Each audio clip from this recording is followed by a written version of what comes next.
Good morning. You're listening to Slices of Wenatchee. We're excited to bring you a closer look at one of our top stories and other important happenings every Tuesday, Thursday, and Saturday.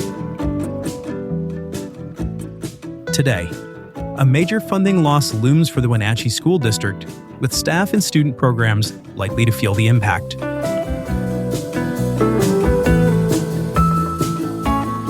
Before we continue, have you joined Neighbor yet? If not, download the app today and join local conversations about issues that matter. Neighbor is a site just for our local community focused on facts, not misinformation. Best of all, it's free for everyone. To learn more, visit wenatcheeworld.com/NABUR. Now, let's jump in. The Wenatchee School District is preparing to absorb a nearly $3 million loss in federal funding, a shift that could reshape staffing, shrink programs, and reduce critical support for some of the district's most vulnerable students.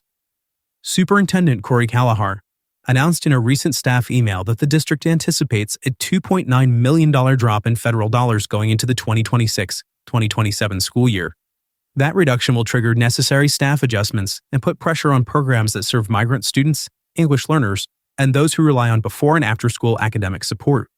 While the district hasn't released an exact number of positions at risk, the impact could be widespread. Communications Director Diana Hagland said the roles potentially affected include specialized instructional staff, support personnel, and federally funded positions spread across the district. Human Resources plans to notify impacted employees before winter break begins on December 22nd.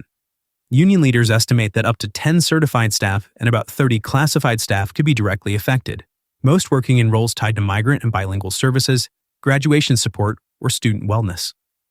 The funding in question comes from federal programs which help students from families who move frequently for agricultural work and support English language learners. These are the same programs that narrowly avoided being cut just last year, reinstated only at the last minute before the district finalized its $156 million budget for 2025-2026. But this time, there's less optimism. With the federal government pulling back and economic uncertainty looming, Wenatchee officials say they can no longer depend on those grants. According to Union President Monica Christensen, the district is working to avoid layoffs by using attrition, meaning retirements and resignations, to free up positions and shift staff internally. If that doesn't create enough openings, provisional teachers could be the next to feel the impact. Still, Christensen doesn't anticipate a formal reduction in force, which Wenatchee has avoided for years.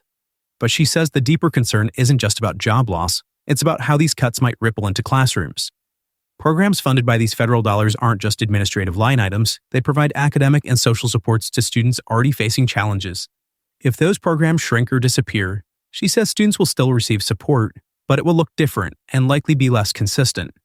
She also expressed annoyance that the district is forced to make these difficult choices because of federal inaction, saying it reflects a larger issue where the value of student diversity and equitable education isn't being backed by long-term funding commitments. For more, head over to wenatcheeworld.com.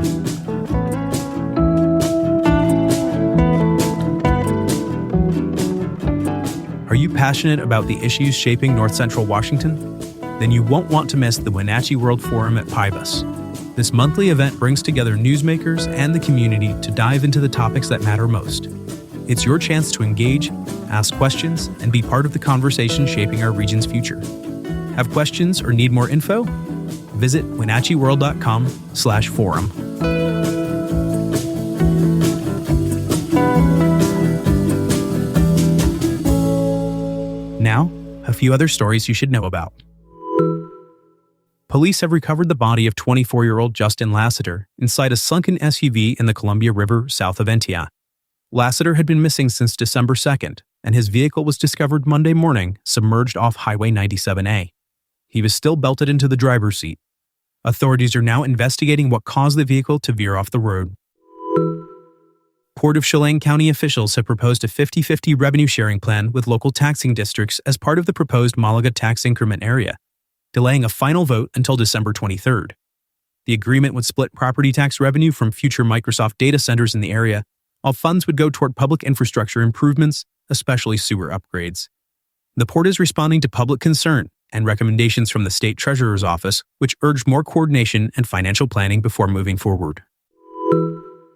Confluence Health will refund $1.8 million to over 4,700 patients following a state investigation into its billing practices. The refunds come with 12% interest and follow findings that Confluence failed to return payments to patients eligible for financial assistance. While Confluence does not admit wrongdoing, it acknowledged inconsistencies with its charity care policy and said it already has taken steps to improve transparency and compliance. The Wenatchee Police Department has shut off its flock safety cameras, at least for now, following a court ruling that the data they collect qualifies as public record. Police Chief Edgar Reinfeld said the department is unable to manage the massive volume of image data and potential redactions without more resources. The pause follows statewide concerns over data sharing with federal immigration agencies, though Reinfeld says that issue is unrelated. The department says it hopes to resolve data management challenges before bringing the cameras back online.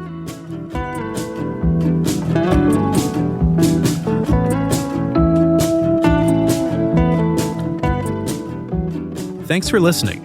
For more information on all the stories you heard today, visit us at WenatcheeWorld.com. The Wenatchee World has been engaging, informing, and inspiring North Central Washington communities since 1905. We encourage you to subscribe today to keep your heart and mind connected to what matters most in North Central Washington.